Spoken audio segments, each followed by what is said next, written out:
прекрасно понимаю, что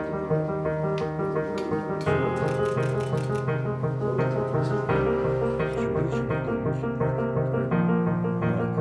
это супруга, любимая женщина, это дочка, которая старше дочери где-то ровесница с многими сидящими здесь. Поэтому девочкам отношение совершенно другое.